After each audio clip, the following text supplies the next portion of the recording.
কষা আমাদের বাঙালিদের কাছে একটি খুবই প্রিয় রেসিপি। অনেকে অনেক রকমভাবে এই রেসিপিটি করে থাকে। তো আমি খুব অল্প টাইমের মধ্যে ঘরোয়া পদ্ধতিতে এই মাটন কষা রেসিপিটি করে দেখাবো। আপনারা প্রথম থেকে ভিডিওটি লাস্ট অবধি দেখতে থাকুন।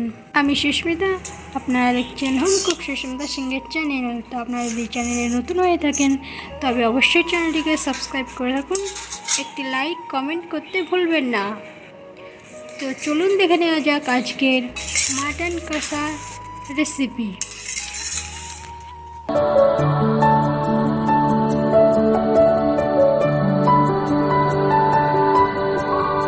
আমি এখানে 1.5 কেজি মাটন নিয়ে নিয়েছি। মাটনটাকে পরিষ্কার করে ধুয়ে রেখেছি। এবার সরষের তেল দিয়ে দেবো। তারপরে দুটো পেঁয়াজ কেটে জিরি করে কাটা রাখা হয়েছে, এবার উপর দিয়ে ছিটিয়ে দেবো। তো সমস্ত পেঁয়াজ দেওয়া হয়ে গেলে আগে থেকে আদা, রসুন আর কাঁচা লঙ্কা বেটে রাখা হয়েছে, মশলাটাকে দিয়ে দেবো। সামান্য পরিমাণে হলুদ, লবণ সমস্ত কিছু দিয়ে মাখিয়ে নেব।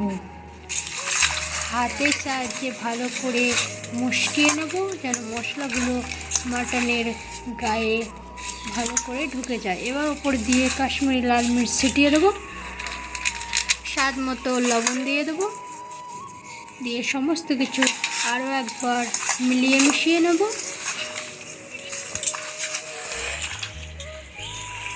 তো মাটন মশকানো হয়ে গেছে, এবার আমি রেখে দেবো। কড়াইয়ে তেল গরম করে দুটো শুকনো লঙ্কা, একটি তেজপাতা, সামান্য পরিমাণে গোটা চিড়ি দিয়ে মাটনটাকে দিয়ে দেবো। একটা ছোটো সাইজের পেঁপে কেটে পরিষ্কার করে ধুয়ে আমি মাটনে দিয়ে দিয়েছি। পেঁপে দিয়ে রান্না করলে মাটনটি নরম হয় এবং খুব তাড়াতাড়ি সিদ্ধ হয়ে যায়, আর খেতেও খুব সুন্দর লাগে। তো আপনারাও একবার এই পেঁপে দিয়ে মাটন রান্না করে দেখবেন, খুব সুন্দর নরম হয়।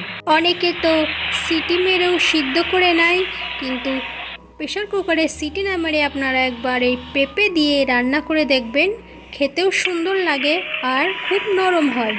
তো মাটন কষানো হয়ে গেছে, এবার আমি 2 কাপ মতো জল দিয়ে দিয়েছি। এবার কিছুক্ষণ ধরে মাটনটি ফুটতে থাকবে। মাটনের কালারটি কত সুন্দর এসছে, আপনারা একবার এইভাবে ট্রাই করবেন। আর অবশ্যই পেঁপে দিয়ে রান্না করে দেখবেন, খেতে খুবই সুন্দর লাগে এবং খুবই নরম হয়। তো বলতে বলতে রান্না প্রায় কমপ্লিট হয়ে এসছে।